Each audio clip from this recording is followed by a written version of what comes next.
In this video, we will review the concepts of acidity and basicity.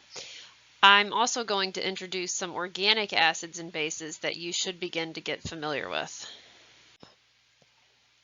You may recall from general chemistry that we define an acid as any species which, upon dissolving in water, increases the concentration of the hydronium ion.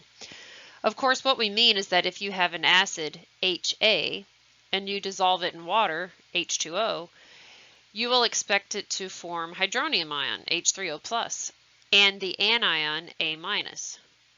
Remember that we call A- the conjugate base of the acid, HA. By that same token, we can designate H2O as the base in this reaction and H3O+ as its conjugate acid. For any acid-base reaction, we should be able to identify an acid, a base, a conjugate acid, and a conjugate base. Hopefully this is all review for you so far. Also, for any acid-base reaction, we can write an equilibrium or K expression. So let's revisit our generic acid HA plus water reaction. I've now added the corresponding phases for the components of the reaction. The acid reactant, as well as the two ionic products, are all in the aqueous phase. They're dissolved in water. The water itself is in the liquid phase. I've also changed the arrow from being unidirectional to instead implying an equilibrium. The value of K will tell us the relative sizes of these arrows in the forward and reverse direction.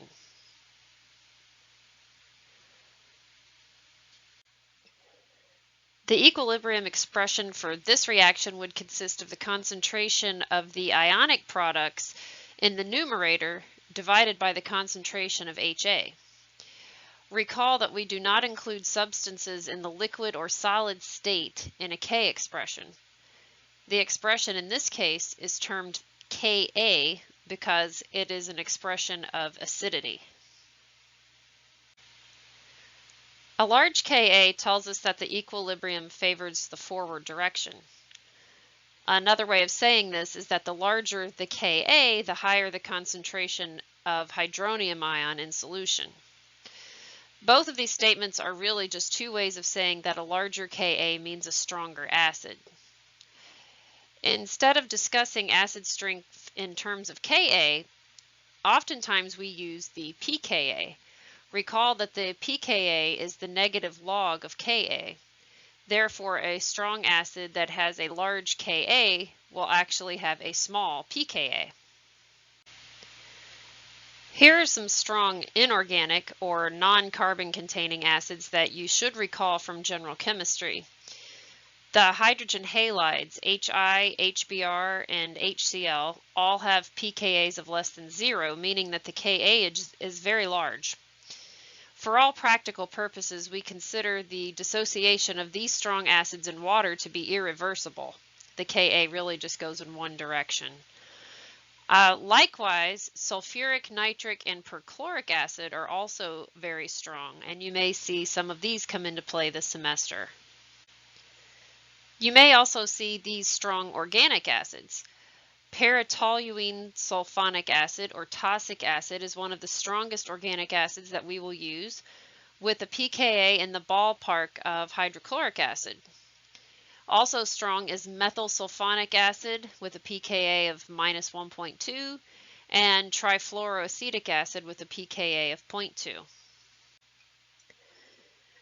Now let's talk about bases. A base is defined as any species which, upon dissolving in water, increases the concentration of the hydroxide ion, or OH-.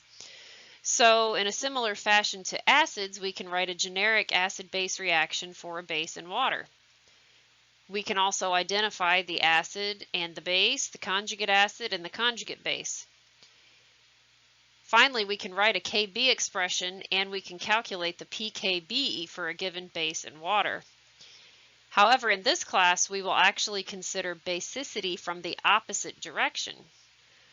To assess the relative basicity of a base, we are going to use the pKa of the conjugate acid. A lot of times students have difficulty with thinking about basicity in terms of the acidity of the conjugate acid.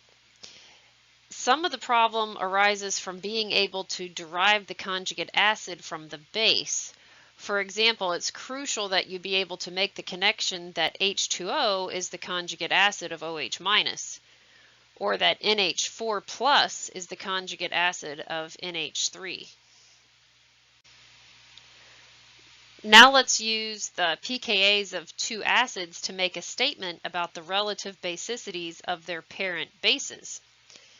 If I want to compare the basicity of OH- to the basicity of NH3, I will look up the pKa of each of the conjugate acids. The pKa of water is 16. The pKa of NH4+ is 9.4.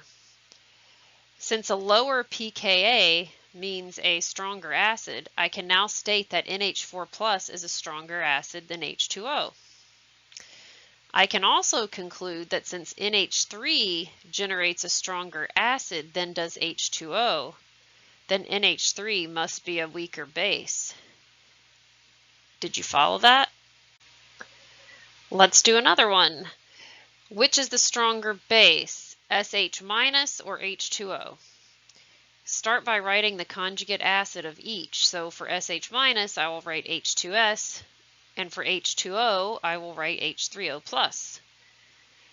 Now compare the pKa of each acid. H2S has a pKa of 7.0, while H3O+ has a pKa of negative 1.7. This tells me that H3O+ is a stronger acid, so H2O must be the weaker base. Finally, to answer the question, SH- is a stronger base than H2O. Try to do these two on your own. You can use the pKa table found in the module as a reference. Here are the answers. The conjugate acid of hydride ion, or H-, is molecular hydrogen H2 with a pKa of 35. The conjugate acid of methoxide, or CH3O-, is methanol, CH3OH, with a pKa of 15.5. Between the two acids, hydrogen is much weaker. Therefore, hydride ion is a much stronger base than methoxide.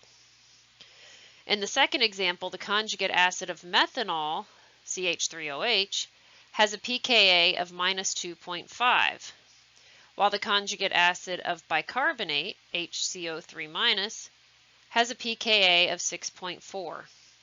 Carbonic acid, or H2CO3, is a weaker acid than CH3OH2+. So bicarbonate, HCO3-, is the stronger base.